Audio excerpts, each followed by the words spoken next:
the wild version. Ahora estamos yendo a lo peor, ¿no? Cadena perpetua, pena de muerte. Pero vamos a ir a otro extremo. ¿Tú ves la posibilidad de que Maduro hable mucho, se chive de todo, y eso por ejemplo, le permita una pena corta y una especie de retiro, vamos a decir, no sé si controlado, no sé si siempre encerrado en Estados Unidos o en algún país? ¿Tú crees posible esta opción o crees que Estados Unidos no le va a permitir no cumplir décadas de cárcel? Definitivamente yo diría que sí, porque efectivamente puede ser clave como testimonio, evidentemente, para desmontar a otros elementos afines al régimen, incluso posiblemente elementos afines a ese régimen fuera de Venezuela, que a Estados Unidos le puede llegar a resultar interesante, ¿no? Por tanto, máxime si encima él hubiera hecho un acuerdo y hubiera facilitado su extracción más que captura, sin duda. Hombre, a ver, unos años de cárcel, no sé si una década, a ver, que diga yo, una década o 20 años, pues no tengo ni idea. Pero bueno, una pena menor para lo que cabría esperar en unas condiciones, en una cárcel donde se le faciliten cosas, sus hijos, bueno, toda esa parte, pues sí, hombre, lo veo factible. No sería descartable. Sí. Vamos a uno de los grandes, o una de las grandes incógnitas de todo este tema. Ayer todo ha sido muy rápido. Sale Donald Trump y dice la frase. A mí lo que más me ha chocado de todo, bueno, son dos cosas. Una es la frase de vamos a dirigir nosotros el país, que eso es brutal, porque eso sí que es una injerencia total y absoluta. Eso ya no es vamos a agarrar un narcolíder. Eso es, ahora mandamos nosotros a Estados Unidos hasta que haya un gobierno de transición. ¿Pero cuánto va a durar esto? Te pregunto. Y luego, las palabras un poco despectivas hacia María Corina Machado me sorprendió porque yo pensaba que iba a ser una de sus grandes aliadas en el primer momento. Es una persona con un premio Nobel. A lo mejor está picado por eso, que él lo quería. Pues, el ego de Trump es grande. Siendo como es Trump. Sí. Y una persona que evidentemente en Venezuela es querida y ahora más, ¿no? Sí. Las palabras tan despectivas, ¿no? Diciendo claramente que ella no tiene bueno, que no la respetan lo suficiente como para ser líder. Ya ni habló de Edmundo, ya ni lo mencionó. Al menos yo no me di cuenta. Y dijo si algo lo parecido a mencionó. Sheinbaum, si no recuerdo mal. Sí. Es una falta de respeto también. Total, y que al final quien te guste más o menos es la presidenta de un país, ¿no? Un país que no es pequeño precisamente como México. Pero antes de ir a eso, te querría preguntar por 3 top ahora mismo en el gobierno venezolano. La actual líder, que sería Delcy Rodríguez, Vladimir Padrino y Diosdado Cabello. Que son los 3 elementos que ahora mismo parece que pueden dirigir este país. Yo te pregunto primero que un poco de perfil, ¿no? ¿Quién es? Bueno, Delcy sabemos lo que pasó en España y todo eso. Bueno, las eso maletas, fue un show, de T4. Eso fue un no, de show, T4 a ver dónde barajas. Eso me contó Chicote cuando estuvo aquí, el periodista, no el cocinero, que fue todo un escándalo, ¿no? Hombre, ese tema ahí a saber... A saber que vamos descubriendo, iremos descubriendo. Y es raro que entraran por barajas, es una cosa que no se entiende. Un poco extraño. ¿Por qué no por Torrejón? Todo era muy raro, Sí. todo era muy raro. Cuéntame un poquito de estos 3 elementos. Y bueno, Delcy ha dicho que en Estados Unidos no... O sea, Venezuela no va a ser una colonia de Estados Unidos. ¿Qué podemos esperar de ellos? A ver... digamos, tenemos un perfil que es más frío y calculador, más estratega, que es Vladimir Padrino. ¿Qué es un militar? ¿Es un civil? Digamos que es el... Sí. O sea, vamos a pensar en su aparato de seguridad. Su aparato de seguridad tiene los servicios de inteligencia, que son 2. El SEBIN controla a los civiles y la Dirección General de Contrainteligencia Militar controla a los militares. En esta última es donde están los cubanos más metidos. Vale. Tenemos al propio ejército y básicamente podremos hablar de la Guardia Nacional, pero bueno, ese es el aparato oficial. Y luego tenemos a los colectivos. Bandas de gente afín al Partido Socialista que básicamente toman sus motos, armas y van a disparar a los manifestantes cuando se les ordena. Esos elementos, inteligencia, aparato oficial y colectivos, constituyen el centro de gravedad del conjunto del régimen. Si logras cargarte ese círculo, si logras que inteligencia y fuerzas armadas se dividan, o que los colectivos no obedezcan a las fuerzas armadas o no cooperen con ellas, te cargas probablemente el aparato de seguridad y por tanto el régimen. ¿Quién controla qué de esos 3? Claro. Vladimir Padrino, digamos, controla más bien el aparato oficial, en las Fuerzas Armadas. Si las Fuerzas Armadas son leales es gracias a Vladimir Padrino, porque él es un general. Él es un general, es un militar. General, los militares son muy corporativistas. Y en la oficialidad más, general obedece a generales. Han tenido una carrera militar, han pasado por la academia. Bueno, es un tema corporativo. Muy resumidamente, ¿vale? Porque esto luego, la sociología de todo esto, tal, es meterse mucho más. Pero bueno, esa es la idea, ¿no? Vladimir Padrino, ejército. Después tenemos Diosdado Cabello. Este es el que da el golpe de estado junto a Hugo Chávez, del batallón de paracaidistas. Este es el que está a muerte con la revolución. Este es el que es menos probable, que nunca jamás. Además tiene una... pesa sobre él también una recompensa de varios 25 millones, sí. creo recordar. Bueno, es un tipo duro que no va a aceptar probablemente jamás pues someterse a Estados Unidos y tiene el control del aparato político, el Partido Socialista y de los colectivos. Por tanto, tenemos al que controla a los militares, tenemos al que controla a los colectivos y tenemos a Delcy Rodríguez. ¿Qué controla realmente Delcy Rodríguez? Delcy Rodríguez sobre todo está ligada al aparato en el extranjero. Es decir, las operaciones que hace, lo de Ábalos en el aeropuerto, yendo a recoger no sé qué maletas. Esa es Delcy Rodríguez, la que va a Naciones Unidas, la que va a donde toque para hablar. La cara un poco visible, ¿no? Eso además de Maduro. Justamente, sí. Con un perfil más político, ideológico, con una historia familiar de película. Recordemos, a su padre, pues lo mataron básicamente creo recordar, en los años 70. Su padre era un líder político de primer orden dentro de Venezuela.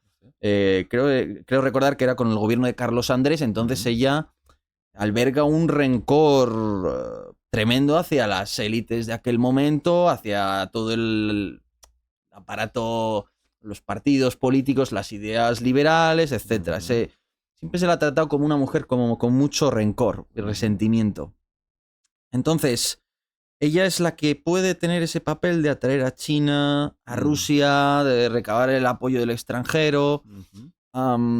Pero dicho esto, está luego todo un poquito mezclado, ¿no? Al final no es todo tan claro, pero este es el resumen en esencia. Ahora mismo, ¿tú quién crees que manda?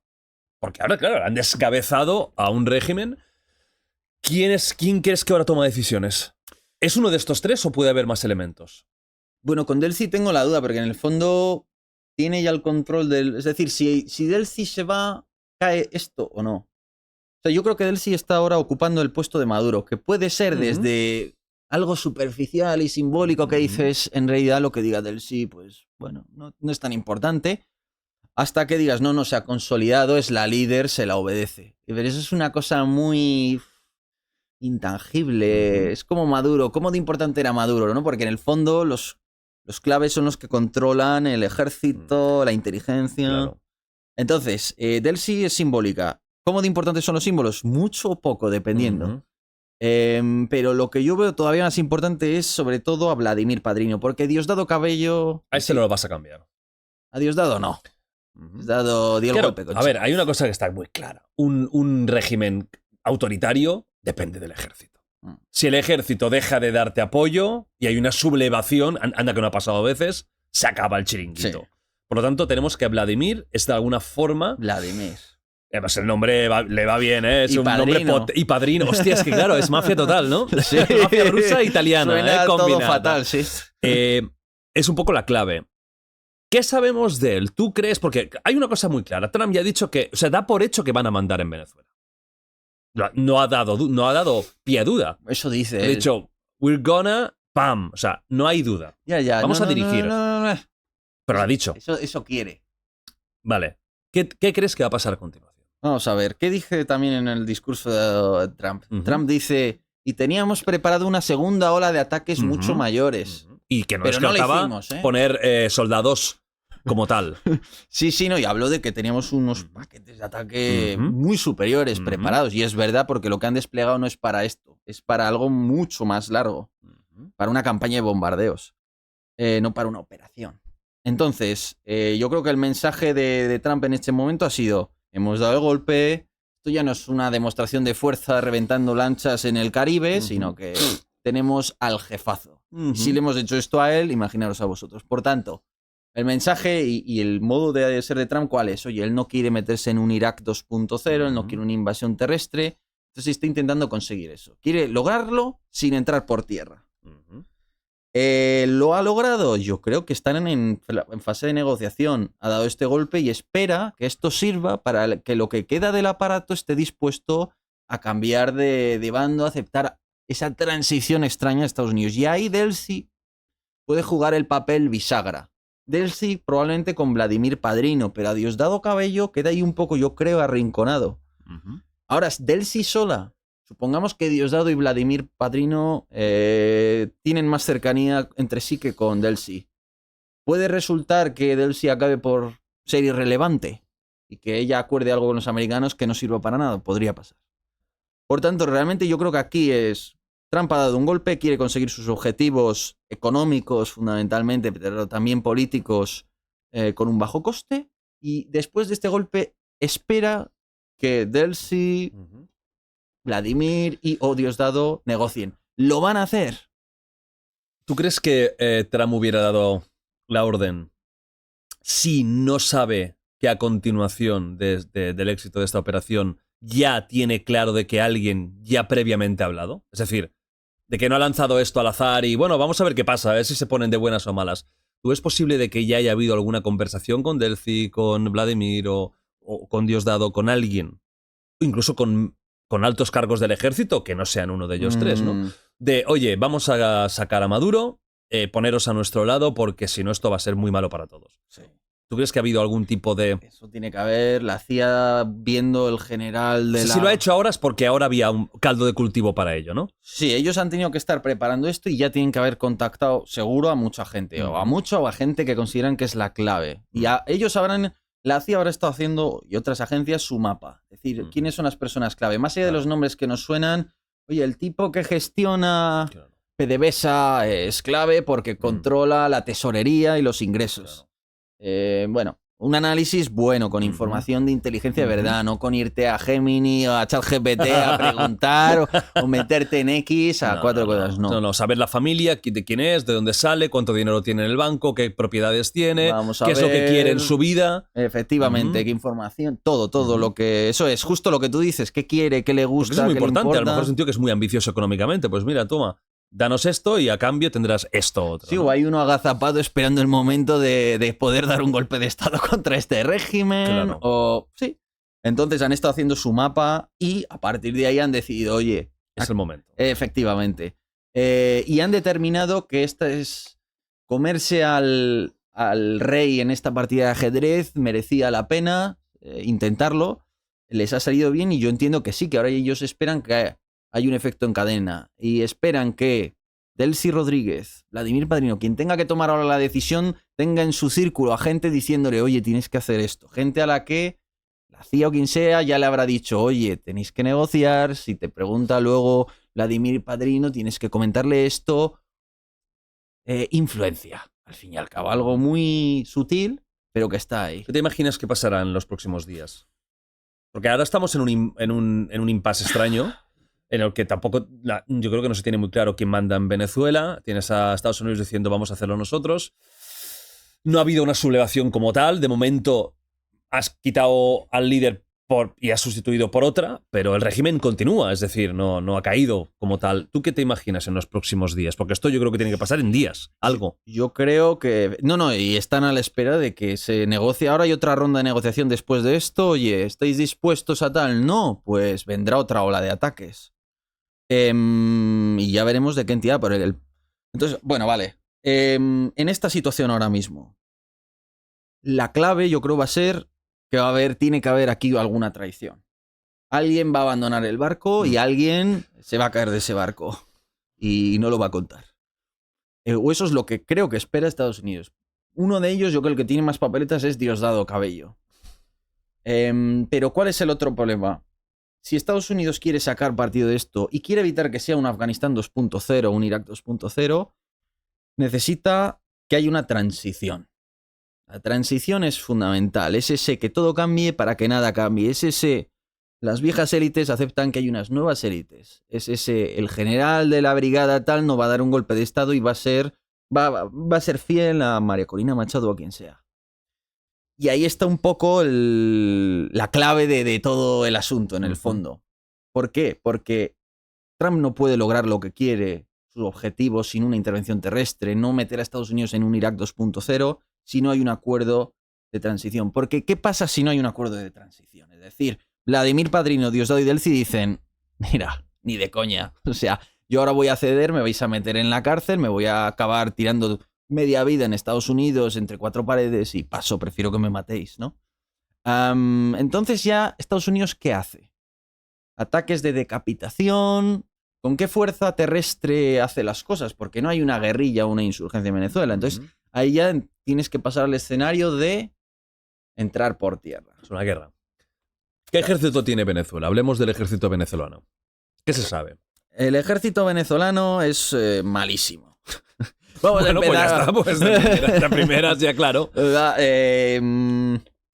El ejército venezolano era un ejército que no estaba mal para la región, tenía y siempre tuvo un buen cuerpo de oficiales, gente bien formada, tecnificada.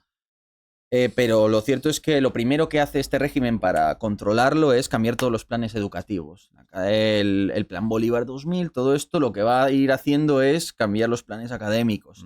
Intentar cambiar el estatus incluso étnico de la oficialidad, es decir, vamos a plantearlo de la siguiente manera, y esto es polémico, pero tienes a mucho criollo blanco metido entre la oficialidad del ejército. Me interesa que haya más indígenas, más gente que me tiende a ser más leal, ¿vale? O de minorías étnicas. Por tanto, voy cambiando ese sustrato del ejército. Y en lugar de meterle una educación más técnica, lo que voy a hacer es educarles en el socialismo. Socialismo del siglo XXI, como lo llaman ellos, ¿no? Entonces, lo que buscan es una educación no tan técnica y sí bastante más conectada. Es esa fusión del Estado venezolano con la ideología del partido gobernante. Esa es la gran virtud de las democracias que funcionan, que eso no está mezclado, que los partidos son una cosa, el Estado es otro, y eso permite pues que la parte técnica siga siendo técnica y la no técnica pues que siga por su cauce, que es el Parlamento, son las disputas políticas.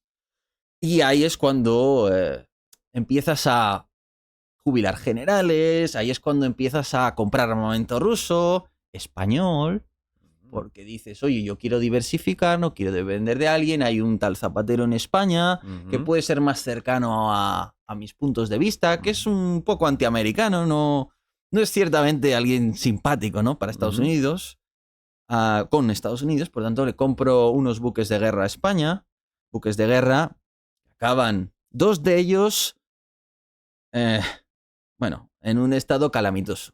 Uno encallado en las costas de Brasil, para que veas el nivel de profesionalidad. Al 2-3 años de ser comprado, encallado.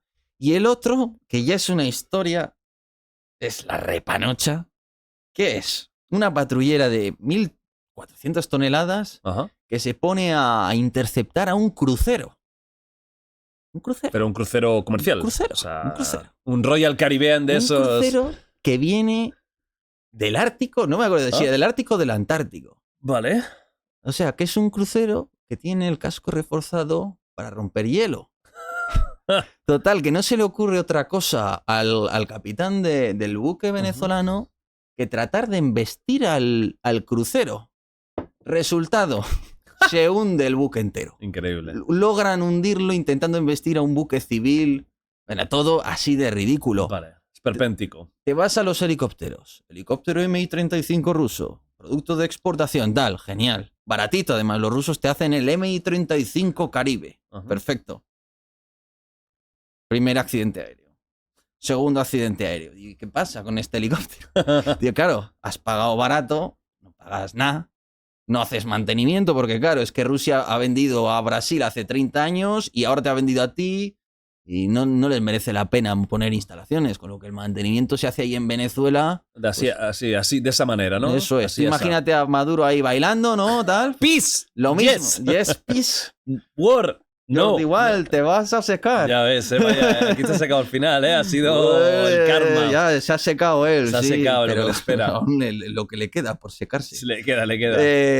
Efectivamente. Entonces, claro, empiezan a analizar los helicópteros. ¿Qué pasa? Claro, están usando fuselajes de la Guerra Fría que vendrán de la guerra de Afganistán, de los soviéticos, de todo, están hecho polvo y se parten en vuelo. O sea que tenemos que, a nivel de armamento técnico, es un desastre. Sí, te puedo contar muchas más anécdotas. Y a nivel de formación del propio soldado, para empezar, ¿tienen un ejército numeroso? No. No, tampoco es numeroso. Si metes a las milicias estas, como las llaman los milicianos, a los que... Que los reclamó, ¿no? Que se prepararan, que reclutó... El ejército de abuelos. Sí. Que son gente mayor. Lo llaman los milancianos, más que los milicianos. Les dan ahí un rifle de la Segunda Guerra Mundial, el Mosin Nagant, el de Vasily Saitev en... Ah, pero ¿de verdad es de la Segunda Guerra Mundial? Sí. No, de hecho el diseño es de 1890. Sí, el famoso, el Mosin Nagant. Ajá. El que le daban al francotirador Vasily Saitev en Stalingrado, Ajá. que daban un peine de munición y un rifle a cada uno, y el que moría con el rifle, el que tenía el peine de munición lo cogía, lo cargaba y ya lo usaba. Ese rifle. Madre mía. Los compraron ahí para las milicias de Rusia, o sea, se lo compraron a los rusos para las milicias bolivarianas. Es que tienen unas ideas. O sea, es un ejército horripilante. De coña. Es muy inspirado en el modelo chino, pero mal hecho, bueno, una cosa. Si Estados Unidos quiere, invaden en un momento. A ver, hay algunas unidades, en todo ejército hay algo que funciona, ¿vale? Pero tú me dices, a nivel técnico, oye, ¿estos son buenos, son malos? Bueno, te hablo de las milicias. Hay unidades que aún han conservado algo de lo que tenían hace 20 años con oficiales medianamente capaces. Pero son las menos. ¿Qué pasa con un soldado? Tú ahora me traes un infante de infantería de marina de Venezuela. Con tanques chinos, los tanques que se usarán algún día para invadir Taiwán, no los tiene nadie en el mundo salvo la infantería de marina de Venezuela, porque hubo ahí una compraventa, vale, y se los entregó China a Venezuela. Entonces tú te pones y dices, bueno, este tanque, un tanque anfibio para infantería marina, venga, va, no parece horrible, ¿no? Ejército venezolano, 2020. Munición. Saca al equipo del carro a hacer sus pruebas de tiro, a ver a qué le aciertan. No le aciertan a nada. ¿Por qué? Porque no tienen horas de adiestramiento anual. Es decir, un régimen que es que tiene un presupuesto anual, creo que eran de 6.000, 8.000 millones para todo el país. No tiene dinero para munición y que te adiestres. Por tanto, el soldado venezolano, ¿cuántos tiros pega al año? Pocos. Y cuando pega tiros, ¿qué tiros pega? Munición caducada. No, la a punto de caducar, eso se guarda. No vas a gastarla. Esa es la buena. La que lleva 5 años caducada, o 10, es la que se usa para adiestramiento. Tengo una reserva de guerra. Bueno, tenía una reserva por si había una guerra hacía 20 años. ¿Qué he hecho? Me la he consumido toda para adiestrar un poco a la gente en estos 20 años. Total, que si hay una guerra, ¿dónde hay munición? Ah, tenemos una fábrica en Maracay de munición de Kalashnikov. Pues esa fábrica les ha llevado 20 años construirla y la acaban de abrir al fin. Esto lo firmó Chávez hacía 20 años y ahora ya están haciendo munición venezolana para fusiles. Entonces al final dices, ejército, ¿cuántas horas de adiestramiento tiene? ¿Cuánto fuego real? ¿Cuántos tiros ha pegado uno de estos? ¿Cuántas pateadas se mete? Pero si se habla de que se pasa hambre en los cuarteles, si ahora una unidad militar venezolana se va por los montes a hacer un ejercicio, mata una vaca de un campesino y al campesino nadie le va a dar dinero, pues no, se la van a comer, tienen hambre y no te digo si nos vamos a las guarniciones del sur, en zona de selva, mal comunicada y tal. Con lo cual al final, bueno, pues es todo un ejército tremendamente malo. En general, luego puede haber alguna unidad que se salve, fuerzas especiales. Entonces una invasión terrestre de Estados Unidos se acaba sucediendo.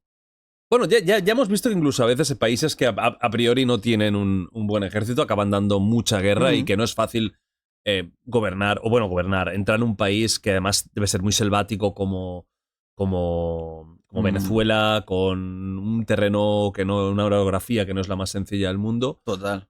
Pero igualmente, claro, la superioridad es aplastante. Visto el ejército, esto refuerza un poco la idea de que van a intentar algún tipo de pacto con Estados Unidos para que esto no vaya más. Pero ¿tú ves capaz a Estados Unidos si Venezuela, el régimen dice, mira, no, me da igual, os habéis pillado a Maduro, pues para vosotros? nosotros seguimos igual. De que Trump diga, pues comenzamos una invasión terrestre. O sea, una guerra. Yo diría que no. Uh-huh. Yo diría que no se atreven, llegado el caso, a entrar por tierra de verdad. Serían operaciones concretas y no... Yo creo que Trump, ¿sabes? Es que si entran ya por tierra... Es que si Trump dice que quiere... Que al final los dilemas estratégicos te llevan a tomar esa decisión. Pero si Trump está en que no quiere un Irak 2.0, tiene que buscar primero una transición. Porque es que si... ¿Qué pasó en Irak? En Irak los estadounidenses llegan como esto. Operaciones al principio perfectas. Toman todo Irak, pocas bajas, rápido, eficaz. Perfecto, vale. Primera medida del gobierno provisional estadounidense. Desbacificación. O sea, me cargo el partido político de Saddam Hussein y me cargo las Fuerzas Armadas. Las disuelvo porque son parte del aparato del partido, como en Venezuela. Día 3 de la ocupación o del gobierno provisional. Tienes a cientos de miles de militares, algunos oficiales con experiencia, capacidad de planificación. Ya ves a dónde va esto, ¿no? Claro. Por tanto, si no hay transición y hay una guerra y te cargas a medio ejército y no has hecho un acuerdo y la otra mitad del ejército se rinde, sí, pero hay mucha gente que está descontenta. Y si encima a la oposición, que era quien legítimamente debía gobernar, la ninguneas, a María Corina Machado o a Edmundo González, que son quienes legítimamente habrían de ostentar como mínimo provisionalmente ese gobierno, los alejas y los apartas, las élites de la oposición, las del antiguo gobierno, todo el mundo va a estar contra ti. ¿Y cómo vas a soportar ese gobierno? Vas a tener que meter tus tropas. Y entonces llegarán bolsas con norteamericanos a Estados Unidos y tendrás un Irak. O un Vietnam 2. ¿no? Ahí está. ¿Por qué las palabras despectivas hacia María Corina Machado? Ego, es un tipo que, bueno, pues es machista en algunos sentidos, una estratagema, y en realidad sí pretenden usarla, porque Trump muchas veces es incoherente y no hay que ser tan racional de ha dicho A y B, por tanto es A y B lo que piensa. Entonces, bueno, yo lo interpreto así, pero tampoco lo veo, es que si no, ¿a quién usas? ¿Impones tú a un tipo? Se habla de Marco Rubio, ¿no? Marco Rubio. Mira, toda la política de Iberoamérica en algún momento está conectada con España.